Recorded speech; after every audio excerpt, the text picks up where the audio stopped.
ಗೃಹ ಸಚಿವರ ತವರಿನಲ್ಲಿ RSS ban ಮಾಡಬೇಕು ಅಂತ ಪ್ರೊಟೆಸ್ಟ್ ನಡೀತಾ ಇದೆ. ನಗರದ ವಲ್ಲಭಭಾಯಿ ಪಟೇಲ್ ವೃತ್ತದಿಂದ ಡಿಸಿ ಕಚೇರಿಯ ತನಕ ಮೆರವಣಿಗೆ ಮಾಡಲಾಯಿತು. ಗೃಹ ಸಚಿವರ ತವರು ಇದು. ಆ ತವರಿನಲ್ಲೇ ಆರ್ಎಸ್ಎಸ್ ಬ್ಯಾನ್ ಮಾಡಬೇಕು ಅಂತ ಈಗ ಪ್ರೊಟೆಸ್ಟ್ ನಡೀತಾ ಇದೆ. ನಗರದ ವಲ್ಲಭಭಾಯಿ ಪಟೇಲ್ ವೃತ್ತದಿಂದ ಡಿಸಿ ಕಚೇರಿ ತನಕ ಮೆರವಣಿಗೆಯನ್ನ ನಡೆಸಲಾಯಿತು.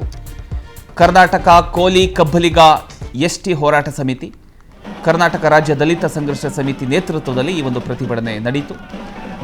ನೋಂದಣಿ ಇಲ್ಲದೆ ಕಾರ್ಯನಿರ್ವಹಿಸುತ್ತಿರತಕ್ಕಂಥ ಆರ್ಎಸ್ಎಸ್ ನಿಷೇಧಕ್ಕೆ ಆಗ್ರಹಿಸಿ ಈ ಒಂದು ಪ್ರೊಟೆಸ್ಟ್ ಅನ್ನ ಮಾಡಲಾಯಿತು. ರಸ್ತೆ ತಡೆಯನ್ನ ನಡೆಸಿ ಆರ್ಎಸ್ಎಸ್ ವಿರುದ್ಧ ಧಿಕ್ಕಾರ ಕೂಗಿ ನಿಷೇಧ ಮಾಡಬೇಕು ಆರ್ಎಸ್ಎಸ್ನ ಅನ್ನುವಂತಹ ರೀತಿಯಲ್ಲಿ ಈಗ ಪ್ರೊಟೆಸ್ಟ್ ಅನ್ನ ಮಾಡಿದ್ದಾರೆ. ಅದರ ಒಂದು ದೃಶ್ಯವನ್ನು ನೀವು ಗಮನಿಸ್ತಾ ಇದ್ದೀರಿ.